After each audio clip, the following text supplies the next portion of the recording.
ನಾವು online business successful ಆಗಿ ಮಾಡಬೇಕು ಅಂದ್ರೆ ನಮ್ದು ನಿಶ್ ಕ್ಲಿಯರ್ ಇರಬೇಕು. ನಿಶ್ ಅಂದ್ರೆ ಏನು? ಒಂದು ನಿರ್ದಿಷ್ಟವಾದ ಪ್ರಾಡಕ್ಟ್ ಮತ್ತೆ ಮಾರುಕಟ್ಟೆ ಅಂತ ಹೇಳ್ಬೋದು. Okay, most beginners sell everything to every one. But successful brands ಏನಂದ್ರೆ ಅವ್ರಿಗೆ they will be very clear about one clear audience. Because having the correct niche choose ಮಾಡೋದಕ್ಕೆ ಮಾರ್ಕೆಟಿಂಗ್ ಕರೆಕ್ಟ್ ನಿಶ್ ಸೆಲೆಕ್ಟ್ ಮಾಡಿದ್ರೆ ನಮ್ದು marketing ತುಂಬಾ easy ಆಗ್ಬಿಡುತ್ತೆ. Customers ಬೇಗ ನಮಗೆ connect ಆಗ್ತಾರೆ and we can cell more products. ಬೇಗ ಆ ಮಾರ್ಕೆಟ್ನ ನಾವು ಕವರ್ ಮಾಡ್ಬೋದು. ನಿಶ್ ಅಂದ್ರೆ ಸಿಂಪ್ಲಿ ಏನಂದ್ರೆ ಒಂದು ಸ್ಪೆಸಿಫಿಕ್ ಕಸ್ಟಮರ್ ಗ್ರೂಪ್ ಅಂತ ಅನ್ಕೊಬಹುದು, ಅಥವಾ specific problem, specific product solution. Example ಹೇಗಂದ್ರೆ, ಇವಾಗ ನಾನು instead of telling sari store, ನಾನು ಅದನ್ನೇ ಬೇರೆ ರೀತಿಯಲ್ಲಿ ಹೇಳ್ಬೋದು. Office wear saris for working women, light weight saris for daily wear, wedding saris for brides ಅಂತ ಹೇಳಿದಾಗ ಕಸ್ಟಮರ್ಸ್ ಇಮಿಡಿಯೇಟ್ ಆಗಿ ಕನೆಕ್ಟ್ ಆಗ್ತಾರೆ. This is the brand that I am looking for ಅಂತ ಅವ್ರಿಗೆ ಅನ್ಸುತ್ತೆ. So why niche is very powerful ಅಂದ್ರೆ marketing easy ಆಗ್ಬಿಡುತ್ತೆ ನಮಗೆ ಸೇಲ್ ಮಾಡೋದಕ್ಕೆ. Because you are focusing on one customer and one set of products. ಮತ್ತೆ ಆ ಮೆಸೇಜಿಂಗ್ ಕರೆಕ್ಟ್ ಇದೆ. ಕಸ್ಟಮರ್ಸ್ ಬೇಗ ನಿಮ್ಮನ್ನ ಟ್ರಸ್ಟ್ ಮಾಡ್ತಾರೆ. ಕಂಪ್ಲೀಷನ್ ಕಾಂಪಿಟೇಷನ್ ಬಂದ್ಬಿಟ್ಟು ಕಡಿಮೆ ಆಗುತ್ತೆ ಅದರಲ್ಲಿ. ಬಿಕಾಸ್ ನೀವು ಜಾಸ್ತಿ ಏನು ಸೇಲ್ ಮಾಡ್ತಿಲ್ಲ, ಕೆಲವು ಪ್ರಾಡಕ್ಟ್ಸ್ ಮಾತ್ರ ಸೇಲ್ ಮಾಡ್ತಿದ್ದೀರಾ. ಮತ್ತೆ ಬ್ರ್ಯಾಂಡ್ ಐಡೆಂಟಿಟಿ ಸ್ಟ್ರಾಂಗ್ ಆಗಿರುತ್ತೆ. ಯಾಕಂದ್ರೆ you are only talking about one kind of products and you are addressing only one kind of audience. This is how most of the bigger brands they start with their own niche first. ಈಗ niche ಹೆಂಗ್ select ಮಾಡೋದು ನನ್ನ ಪ್ರಾಡಕ್ಟ್ಗೆ ಅಂತ ನಿಮ್ಮ next question ಇದ್ರೆ, first step ನಲ್ಲಿ identify a specific customer. Okay, instead of telling women, think deep. ಯಾವ ರೀತಿ women? Is it working professionals? Is it new brides? Is it college going students? Is it teenagers? Is it plus size women? Is it busy moms?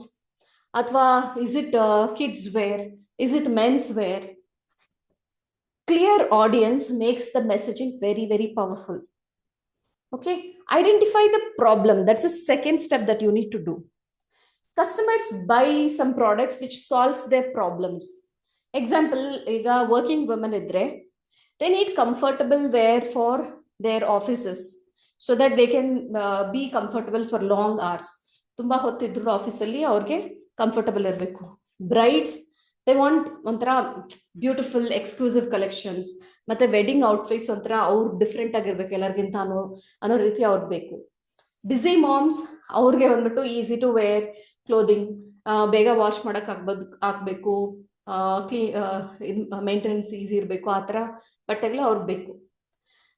Problem ಅಲ್ಲಿ clarity ಇದ್ರೆ ನಾವು ಯಾವ ರೀತಿ product ನ create ಮಾಡಬೇಕು ಅನ್ನೋ ಕ್ಲಾರಿಟಿ ಬಂದ್ಬಿಡುತ್ತೆ automatically. So the third step that you can do for niche selection is you can create a product solution. Now you have to combine the customer, ಅವ್ರಿಗೆ ಏನ್ ಪ್ರಾಬ್ಲಮ್ ಇದೆ ಮತ್ತೆ ಯಾವ ಪ್ರಾಡಕ್ಟ್ ನಾವು ಕೊಡ್ಬೋದು.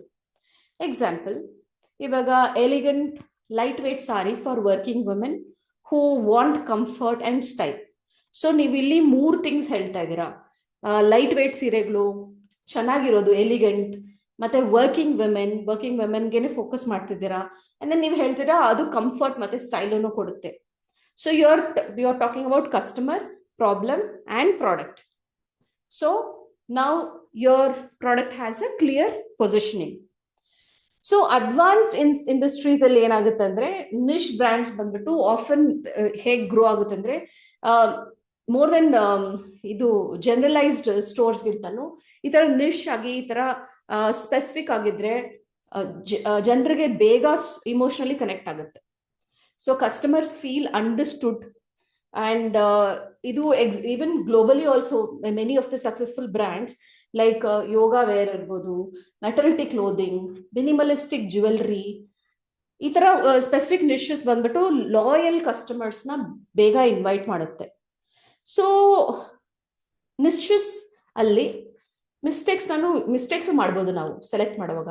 ಅದನ್ನ ಹೇಗೆ, ಮೋಸ್ಟ್ ಕಾಮನ್ ಮಿಸ್ಟೇಕ್ಸ್ ಏನು, ಅದನ್ನ ಹೇಗೆ ಅವಾಯ್ಡ್ ಮಾಡಬೇಕು ಅಂದ್ರೆ, selling too many unrelated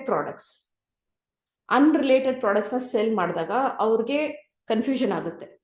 so ನೀವು ಸ್ಕೇಲ್ ಮಾಡುವಾಗ ಬೇರೆ ಬೇರೆ ರೀತಿ ಬೇರೆ ಯಾವುದೋ ಇದ್ರದ್ದು ಪ್ರಾಡಕ್ಟ್ಸ್ ತಗೊಂಡ್ಬಂದಿಟ್ರೆ ಸೇಲ್ ಆಗಲ್ಲ.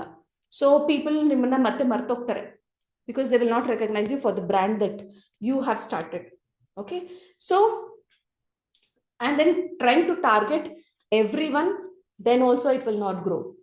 And copying the competitors fully, complete ಅವ್ರು ಏನ್ ಮಾಡ್ತಿದ್ರು ಅದನ್ನೇ ನಾನು ಮಾಡಿದ್ರೆ ಆವಾಗ ಟ್ರಸ್ಟ್ ಬಿಲ್ಡ್ ಆಗಲ್ಲ. and this is the common mistake that most of them make, that you must avoid. Okay, and strong brands they build with clarity ಮತ್ತೆ focus. ಈ ಕ್ರೌಡೆಡ್ ಮಾರ್ಕೆಟ್ಸ್ ಅಲ್ಲಿ ಕ್ಲಾರಿಟಿ ಬೀಟ್ಸ್ ವೆರೈಟಿ. ಆಂಟ್ರಪ್ರಿನರ್ಸ್ ಹು define there ನಿಶ್, ಅಂದ್ರೆ ಏನ್ ಮಾಡ್ಬೇಕು, ಯಾರಿಗೆ ಮಾಡ್ತಿದೀವಿ ಆ ಪ್ರಾಡಕ್ಟ್, ಅದನ್ನ ಯಾರು ಕ್ಲಿಯರ್ ಆಗಿ ಡಿಫೈನ್ ಮಾಡಿರ್ತಾರೋ ಅಂತ ಬ್ರ್ಯಾಂಡ್ಸ್ ಬೇಗ ಗ್ರೋ ಆಗುತ್ತೆ. So before launching your own niche, what product you want to select, just ask yourself these 3 questions. Who exactly is my customer? What problem am I solving for them? Amale, what product or what are the product or solution that I am offering them? If you can answer these clearly, your niche becomes very, very powerful. If you want to learn more on how to build a profitable online fashion business, ಅಥವಾ life style business, join my master class.